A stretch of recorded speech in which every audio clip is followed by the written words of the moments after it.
উনুন test of Bengal, সহজে রান্না শেখার ঠিকানা। আপনাদের সাথে আমি পায়েল সরকার। শুরু করছি আজকের রান্না। বর্ষাকাল মানেই ইলিশের মরশুম, আর ইলিশ খেতে কার না ভালো লাগে। তবে শুধু স্বাদে নয়, গন্ধেও কিন্তু ইলিশ আমাদের মন কেড়ে নেয়। আজ আপনাদের আমি রান্না করে দেখাচ্ছি ইলিশের একটা রেসিপি। তবে সেটা মাছ দিয়ে নয়, মুড়ো দিয়ে।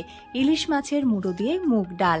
আর তার সাথে থাকছে আরও একটা বিশেষত্ব, শুধু ইলিশের গন্ধ নয়, থাকছে গন্ধরাজ লেবুরও গন্ধ। অর্থাৎ ইলিশ এবং গন্ধরাজ লেবুর ফ্লেভারে মুগ ডাল আমি রান্না করে দেখাচ্ছি আপনাদের। এর জন্য মাছের মুড়ো ধুয়ে নিয়ে তাতে নুন হলুদ মাখিয়ে নিলাম, আর ৬-৭টা কাঁচা লঙ্কা চিড়ে নিয়েছি। সাথে একটা গন্ধরাজ লেবু থেকে পাতলা পাতলা করে ৪-৫ টুকরো করে নিয়েছি, আর একটা বড় টুকরো রেখেছি। ১০০ গ্রাম মুগ ডাল গরম কড়াইয়ে ভেজে নিচ্ছি তেল ছাড়া। হালকা সোনালি রং বা বাদামি রং হয়ে আসলে ডাল ধুয়ে নেব। সাধারণত রুই বা কাতলা মাছের মুড়ো দিয়ে মুগ ডাল রান্না আমরা করে থাকি, এবং এর স্বাদ কতখানি অপূর্ব হয় তা তো আমরা সবাই জানি। বলতে গেলে বেশিরভাগ অনুষ্ঠান বাড়ির এই মেনুটা আমাদের সবার প্রিয়। তবে ইলিশ মাছের মুড়ো দিয়ে মুগ ডাল রান্না করেও আপনি কিন্তু নিরাশ হবেন না। আর আজকের রান্নাটা তো ভীষণ ভালো লাগবে, কারণ গন্ধরাজ আর ইলিশের ফ্লেভারে রান্না করা মুগ ডাল সত্যিই অপূর্ব খেতে হয়।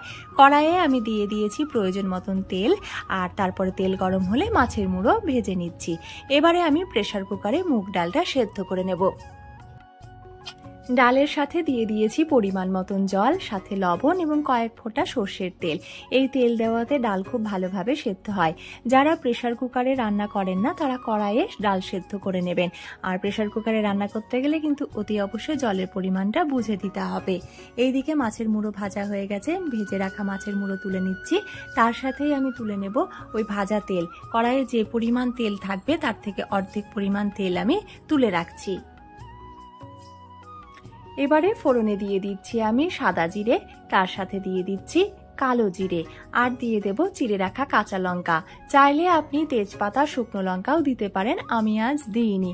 তবে একটা কথা, অনুষ্ঠান বাড়ির মুগ ডাল অর্থাৎ মাছের মুড়ো দিয়ে যে মুগ ডাল রান্নাটা হয়, তাতে কিন্তু কাতলা মাছ বা রুই মাছের মুড়ো দেওয়া থাকে, তাই পেঁয়াজ ব্যবহার করা হয়। ইলিশের কোনো আইটেমে আমি পেঁয়াজ ব্যবহার করি না, এতে করে ইলিশের যে গন্ধ তা নষ্ট হয়। তাই এই রান্নায় কিন্তু আমি কোনো পেঁয়াজ রসুন বা আদা ব্যবহার করছি না। ফোড়ন থেকে সুন্দর একটু গন্ধ আসলে দিয়ে দিলাম পরিমাণ মতন জল। জলটা একটু উষ্ণ গরম হলে সেদ্ধ করে রাখা ডাল দিয়ে দেব। ডালটা দেখে বুঝতেই পাচ্ছেন যে একদম শক্ত নেই, আবার গলেও যায়নি। আমি খুন্তি দিয়ে একটু ডালটা চটকে নিলাম, এতে করে ডালের ঘনত্বটা বাড়বে। দিয়ে দিচ্ছি আমি পরিমাণ মতো হলুদ। হলুদটা ডাল সেদ্ধর সময়ও আপনি দিতে পারেন। ডাল ফুটে উঠলে দিয়ে দিলাম 1/2 চা চামচ জিরে গুঁড়ো। প্রেসার কুকারে যারা রান্না করেন তাদের বলে দিই, আমি হালকা আঁচে ডালটা সেদ্ধ করেছি একটা হুইসেল দিয়ে। আর প্রেসার কুকারের ঢাকনা কিন্তু সাথে সাথে খুলে দিইনি। প্রেসার কুকার যখন ঠান্ডা হয়েছে, অর্থাৎ 5-7 মিনিট পর, তখনই আমি ঢাকনা খুলেছি।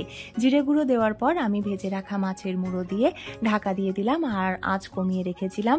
এইভাবে রান্না করলাম আরও 3 থেকে 4 মিনিট।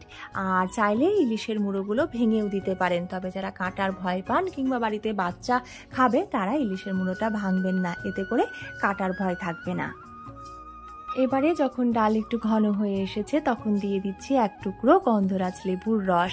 এই ডাল কিন্তু খুব পাতলা হবে না, একবারে ঘনও হবে না, মাঝামাঝি পর্যায়ে ডালের ঘনত্ব রাখবেন। উনুন টেস্ট অফ বেঙ্গল আপনাদের কাছে বিভিন্ন রেসিপির সাথে একটা বার্তাও পৌঁছে দিয়ে থাকে। খাবার এবং জলের অপচয় করবেন না, খাবার ভাগ করে নেবেন, এতে ভালোবাসা বাড়ে। এবারে গ্যাস বন্ধ করে পাতলা করে কেটে রাখা গন্ধরাজ লেবুর টুকরোগুলো দিয়ে 10 থেকে 15 সেকেন্ডের জন্য ঢাকা রাখবো। বেশিক্ষণ রাখলে লেবুর খোসার জন্য ডাল তেতো হয়ে যেতে পারে। তারপর সময় মতো ঢাকনা সরিয়ে একটা পাত্রে আমি ডাল ঢেলে রাখছি। আর অবশ্যই ওই লেবুর টুকরোগুলো কিন্তু তুলে নিতে হবে। এই ডালটা ভাতের সাথে খেতে এতটাই ভালো যে যে কেউ খেয়ে বলবে, বাহ কি স্বাদ।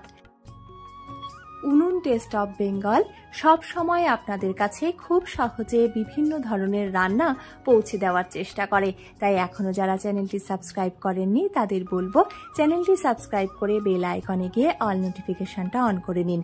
আর যারা ফেসবুক থেকে দেখছেন তারা অবশ্যই পেজটি লাইক ফলো করবেন। প্রথমেই বলেছিলাম মুড়োর সাথে আমি তুলে রেখেছিলাম মাছ ভাজা বা মাছের মুড়ো ভাজা কিছুটা তেল।